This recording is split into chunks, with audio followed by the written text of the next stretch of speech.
Ladies and gentlemen, please take your seats.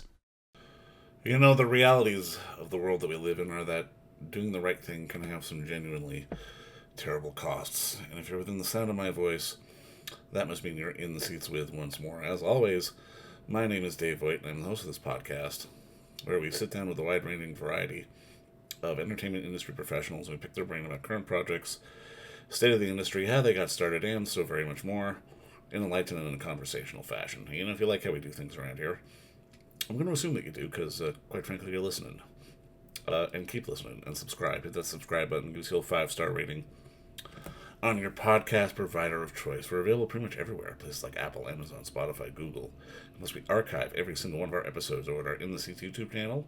So if you can give us a like and subscribe there as well, we'd absolutely appreciate it. Also, don't hesitate to check us out on social media. We're on the Facebook, the Twitter, the Instagram, Letterboxd, the TikTok, the Blue Sky, the Threads. I'm losing track, but we're at In the Seats for all sorts of fun updates. And finally, and I do dare say most importantly, please pay us a visit over at In the Seats, intheseats.ca for all the latest and greatest from the world of film, television, basically the moving image at large. Because guess what? If we love to watch it and write about it and talk about it, we love it all that much more when you come by and read about it and listen about it. So please do us that ultimate kindness. Come on by and pay us a visit. We're digging out from under what is the latest edition of the Hot Docs Canadian International Documentary Festival. Bit of a rebound year. It was a good year. Saw a lot of great stuff, but as I said, we're still publishing some stuff because, well, hours in the day. What else can I say? But one that we hope you had a chance to watch, or eventually watch. Maybe get a chance to see it at some point. It's a real strong piece of cinema called Betrayal. And it's a fascinating story of sort of a whistleblower and sort of the politics therein when, like, what do you do if you're related to a warlord and a monster? And it's that story, and it's basically, what if the man who raised you and was a good father to you was also one of the most infamous warlords in history? When teenage Cindor Reeves' sister Agnes married Charles Taylor, Taylor was an idealistic populist rebel, but his methodology quickly shifted to authoritarian rule after he secured Liberia's presidency in his youth. Reeves provided support to the Taylor regime, but guided by a strong sense of right and wrong, as an adult he became a whistleblower. He whistleblowed on his own family. That's not an easy thing to do. His testimony and knowledge played a huge role in the International Criminal Court, making him the first former president to be convicted of war crimes that were committed in Sierra Leone. And he's been living in hiding since these convictions, and labeled a snitch and a traitor and betrayed by his family. He reflects on his life and the prices he paid to do the right thing. And I mean, this is really a gripping piece of cinema from writer-director Lena Macdonald. And we had the unique pleasure of sitting down and talking with her about sort of the crux of it all. And this was a world premiere, and it's going to be touring around. But again, when you get a chance, check out this film, because it's not only a real commentary on just sort of the politics of the world, but also the politics of right and wrong, and the politics of family, and when doing the right thing can cost you everything. It's not as easily as a solution as it seems to be. But like I said, check out Betrayal, a fantastic documentary whenever you get a chance. But first, enjoy our talk with writer-director Lena Macdonald, because between you and me, it's a darn good one. Obviously, just first off, just thank you so much for joining me on the show. And I mean, congratulations on the premiere at Hot Docs. And congratulations on the film. I mean, this really is, to get this kind of insider perspective is unique. It feels like one of those things like you'd have had to script it to sort of as like sort of a fictional film to really sort of get this story to unfold. Now, I guess my first question is, like, walk me through the origin of it all on your end, because obviously, while the story of what's happened in Liberia is fairly well known, the perspective you give us in this film is definitely unique. Thanks. Yeah, no, super glad to be here, and thanks for the kind words. Yeah, it's been a difficult film to make, so I'm really happy that people are seeing it and that it's resonating. And I'll just say that, my relationship with the film is actually more than 12 years Yeah, long. I first started reading about Cindor's story when his immigration application here was concluding and he was being denied asylum while his wife and children were being granted it. And I was actually just upset at that. I was paying attention to sort of immigration news. I had sort of been an anti-poverty activist, and that sometimes involved, migrant rights and immigration rights. And when I started hearing about his story, at first it was just based on his case and the fact that we were separating a family. And then the more I read about him, the more I realized, he'd been an incredibly brave and moral actor, that he'd made big sacrifices. And then the more I read about him and the more I learned, I was like, wait a second, this guy is, up there with any of the whistleblowers that are kind of household names for us in terms of his global impact. totally. And I thought, so how is it that we've never heard of him? And how is it that Canada isn't, putting laurels, pins on Right. No, him? of course. Yeah. Yeah, so I connected with him then. I had to come jump through some hoops and be vetted, and eventually I was connected with him, but he was already leaving Canada, and we just began a long conversation.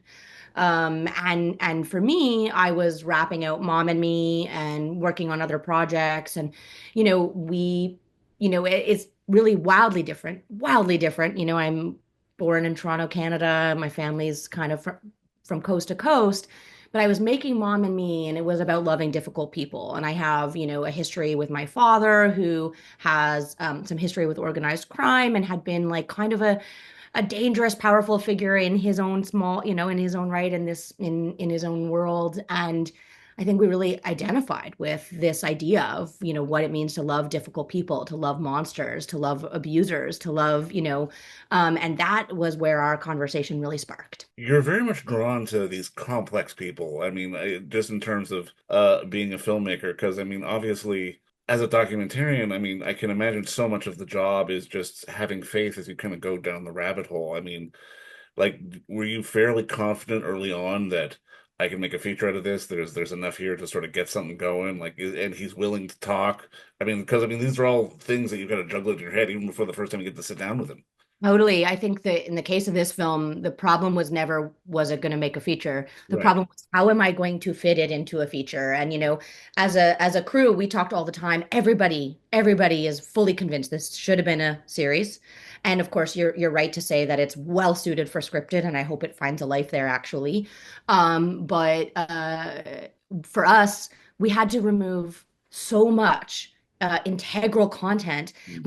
We soothed ourselves by saying, okay, it's for the series, it's for the series, the non-existent series. But we would just, as we were removing these critical stories, so Cindor wasn't just responsible for helping to convict, Charles Taylor, bringing about the end of two civil wars, first sitting head of state convicted since Nuremberg.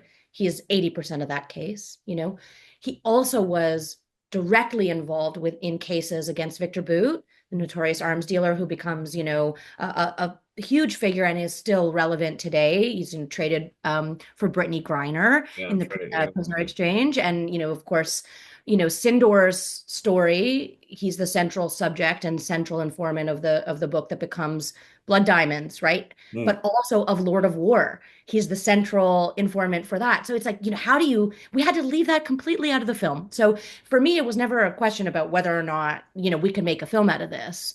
It was, how are we going to find our line, our arc? And I think for me, it was sort of like I always knew if I just serve this, if I just serve the film gods, if I just like act as a conduit, there's, the beautiful and important story to be told there. And so I think And I yeah, and I mean, I think the real thing that I pulled away from it was it's not necessarily about him trying to uphold this political ideal or anything like that. It's like he's trying to do the right thing and he's acknowledging the toll that it is taking on the people that he loves the most. And I mean, that's what makes this such a unique story because we're seeing his angst. not necessarily sort of the angst of the danger he's put himself in or the danger he's put his family in, but just sort of his angst. Yeah, no, I think that was like our guiding light, because Sindor has played such these critical roles in been in I like to think of him as a bit of a kingmaker, right? He's helped, prosecutors convict, big bad tyrants. He's helped authors. He's been so central to it. And yet he's kind of voiceless in it. And he certainly doesn't have his laurels and he's on the run in safe houses. So for me, I thought even if he's a complex guy, even if he's not perfect, even if he acted as a sort of, a liaison for Taylor when he was 20, which is what the Canadian government skewered him on, which is Right, just right, right. absurd. Even if he's a complex guy, would any of us be brave enough to do what he did if we were in his shoes? And what else would we do when we're 17, 18, 21, when we live in the house of a dictator, right? We're going to do what he says. Of course. So, for me, it was really important to sort of keep Sindor at the center of our point of view and however, yeah, and I really appreciate that you kind of name that his angst because I think his angst is also related to what made him be able to do the right thing. There's a Yeah. sort of there's a sort of restless, thoughtful, brilliant energy inside of him. He's a really thoughtful person, and I think, and it's related. And people criticize him for, say, asylum hopping because he was given asylum in Germany, but of course the German police stopped protecting him. The special court stopped paying the police. Nobody was, they were being put out of the place when the case was done. It was like, okay, we're done with you. And he thought, well, I need to get my family to safety. Threats were incoming, and so he did. He acted, and that's how do we blame somebody? He had the moral kind of conviction to act when he was called, when he turned state's witness.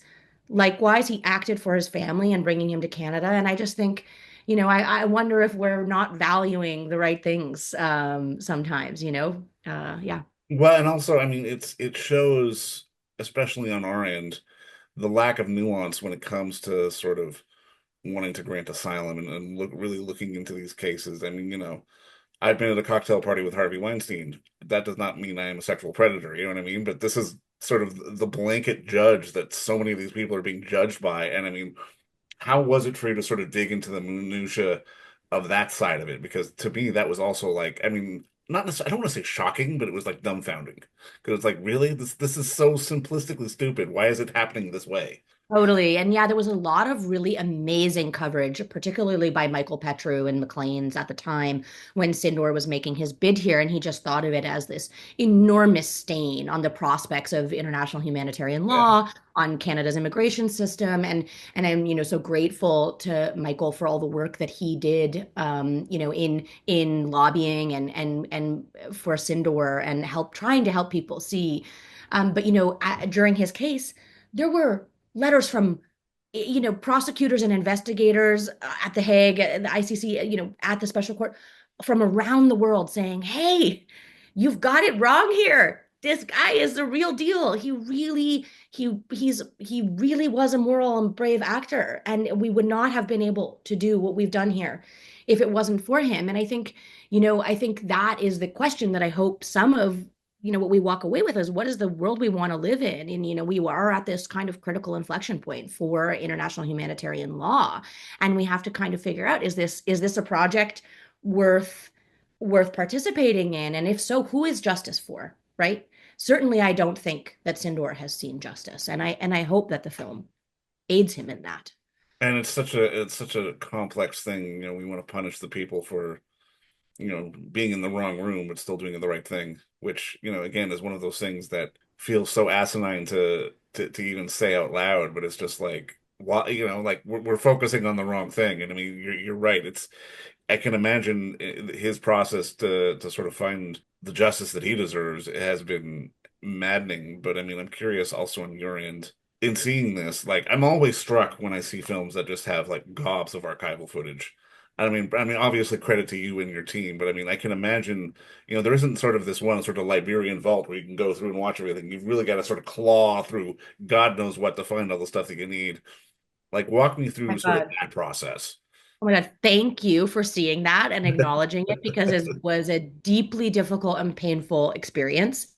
Beautiful, difficult, challenging, expensive. So, I don't know if you knew this, but on my final big production shoot, I was 7 months pregnant in 2023. I was waiting for the good window when you can travel, and we had big ambitions for doing reenactments, and doing some sort of like high artifice kind of um, stuff with archive. Right, right, right. And unfortunately, I landed immediately directly right into the middle of a coup attempt in Freetown, Sierra Leone. Oh, good Um, Lord. Okay. yeah, our gear did not come in behind us. The trip was all but kiboshed. Alejandro, Alex Coronado, who came with me, did a beautiful job with almost no gear, with no handle in, 35-degree weather. And we shot the final sequence, but we really were not able to move. We were not able to shoot. The whole trip was canceled. And that meant, of course, that our relationship to archive was massively going to change because there was no ability for me to go back. I was about to have a baby. And so I came back and we had to formally reimagine the film. We always knew that Taylor was going to be understood through archive because you're not allowed to interview him in Of in the course. Yeah, prison. yeah. He's any even phone calls, he's used them to sort of sway elections, and so he is under lock and key, and I think there are some court cases, from journalists trying to say this is a matter of, public interest. We should be able to interview him, but we had to drastically expand the scope of the archive that we were using, and indeed, there isn't very much Liberia archive, of course, because of two civil wars, because of their, incredible poverty as a nation, which is, a whole other discussion about, about justice and about the North-South exchange and extraction. But it was a painstaking process. We worked on archive over many years. I think we'd love to actually share our research and with any kind of academic body is trying to build a Liberia archive. It was huge from a budgetary standpoint, the loss of that trip, but then also having to pivot to archive, which is quite expensive. But it also really ended up, like, I think, suiting the film. Like, I Yeah, think yeah. the film became the film it needed to be, and we all became entranced with different pieces. There's one questionable piece that we use a lot that I'm just my one of my editors and I are just absolutely in love with, this behind the scenes camcorder VHS footage that has Cindor and long views of Taylor, and I just think that it's that insider backroom, like in the belly of the beast feeling that you get from it, that I really love. But yeah, no, we scoured the globe. I mean, this is almost a nerdy question that I have to ask, but I mean, when people see this, they think, oh, well, getting archival stuff that you just go on the internet and you find it, it's easy. But it's like, can you give it like at least a little bit of perspective on sort of the cost balance of that when it comes to sort of the entire film? Because I mean, I've got to imagine it's eating up a substantial amount of a budget, which as an independent filmmaker, you don't have much of to begin with. No, truly, it was. Yeah, it was, really devastating for the film. We managed, because we were using such a huge volume of archive. We did, a few of the big houses, looked kindly on us, and we're just wee little independent Right. Okay. so they reduced their rates, but the rates have, quadrupled in the last 5 years. So not only did we not budget for the huge volume that we were using, with inflation, because what happened, we got on the road in 2019, we got greenlit in 2019, got on the road, my dad was dying. I came back early from a trip. Then we got back on the road in February 2020, we got grounded due to COVID. And then, of course, on my final trip, the coup. So, we really pivoted to archive, and it expense wise is significantly more expensive. Most of the houses are charging between, 300 to 500 USD a second. Mm. But additionally, some are like, if we wanted to use a 10-second clip, Yeah. they have 30-second minimums or 1 minute minimums. Right. So, if you're pulling from, something from ABC, something from BBC, something, and we did from all over the world. And of course, we were also interested in trying to find archive that wasn't news coverage, that wasn't Western gaze Yeah. on West Africa. So yeah, it was both like, it was like a real hunt, or you'd find something, but you wouldn't find the original source, and that became a huge, complex job for our archive producer, Annie Spadafora, who did an incredible job. And, I mean, we were finding little snippets from the nether regions of the internet and the nether regions of libraries and of, ends of tapes and, something that wasn't destroyed or something that somebody, had brought with them to the UK.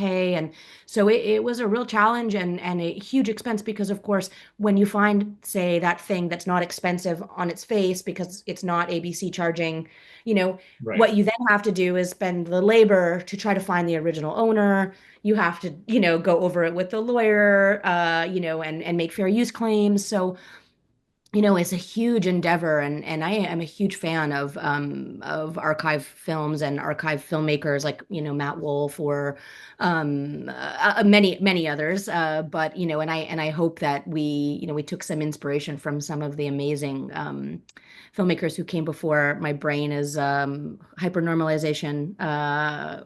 Who am I thinking of? Um, can't get you out of my head. I can't think of his name right now, but anyway, he's just done amazing work, and so I think if you see, we have a few little turns in the film of archive, some Yeah. like Easter eggs, and some there's a moment, a couple of moments in there where we are like asked to think about our gaze or think about perspectives on media, and so we hope that there is like a bit of a media crit quality to it in there for Totally. the educated viewer. No, 100%. I think there is. And I mean, just to start putting a bow on this, I'm curious. Can you ever know when you've got the movie, when you're putting and assembling from so many different sources and pulling it all together? Or do you just have to sort of have faith once you lock picture and sort of go to the premiere that, okay, and see the audience reaction? Okay, like I did it right. Like, can you ever know beforehand? Or do you just have to sort of give it up to the gods? I think like we did have a moment of knowing because we had locked the film Yeah. and we weren't I wasn't there. There was a consternation in me and in everybody, and we were out of time. We had some looming deadlines, and I was fighting to get those deadlines extended. And our broadcaster was behind us. The team all agreed, we needed a little bit more time. And but it was the tax man who's the sort of more bureaucratic pieces that their dates are their dates, No, and for sure. Yeah. yeah, they're not looking at the like qualitative output. They're so anyway, we had a a meeting, a screening we were just Hail Mary, like we need some intervention here. Something's got to shift. We're not happy with the film. And we had a meeting with originally who our first editor was before the COVID. So we had these kind of we started the film in earnest, and Hmm. then we had a pause. We pivoted to some other work, but originally we were working with an amazing Ricardo Acosta. And anyway, he knew the material. So, and he's a brilliant, award-winning filmmaker. He's worked with Almodovar. He's, what a brilliant guy. And he knew the material, and he just said, "You're not there, guys, yet." And we are like, "Yeah, the loss, the coup, whatever." And he said, "You may not have that, but you do have this. You do have the beach. You have Cindor's relationship to the water." And he kind of helped us return to the core, our heart of our film. And, I think we all knew in that moment, even before we made the changes, we knew that like he was speaking a kind of editor's gospel to us and a really, a thoughtful, really important intervention. And we got about to making these changes. And then, when we were finally doing the playback, with surround sound, with the beautiful score made by an up and coming composer who we worked with, and we just felt the whole thing gel, and like everybody cried. Everybody was crying in the room. We knew, okay, we've served this film and Sindor story well. Love it. Love it. Shout out to all the editors out there. They go unappreciated. Absolutely. Yeah, we are. I'm endlessly grateful for my editors, Jordan Kawai, Sofia Bodanovich, and Ricardo Acosta. But I mean, Lena, just thank you really with this because I think you've done a great piece of work here because it pulls the human cost out of sort of the human horror of these events. And I mean, I think that's what makes this so compelling because obviously, like, we're behind him, we're invested in him, we appreciate him for what he's done, but this film allows us to get to see sort of the wear and tear of that. Because, people think whistleblowing and doing the right thing is just like, oh, then it's done and then it's fine. It's like, no, there's a lot of pain and suffering that goes along with it too, to do the right thing. And I think this really comes out in this work. Oh, thanks, Dave. I really appreciate, it's like very heartening when somebody seems to like get it, and so that's like worth so much to me. And I thank you for seeing that and for having me here today. Well, and just have fun with the premiere in a few days, and we'll talk to you again soon. And don't forget to visit our friends over at Bay Street Video for all your DVD, Blu-ray rental, or purchasing needs this summer, as they are still open for curbside and some mailing delivery as well. Over at 1172 Bay Street, Toronto, Ontario, Canada, you can give them a call at 416-964-9088. That's 416-964-9088. Or send them an email at baystreetvideoto@gmail.com for any of your DVD and Blu-ray needs.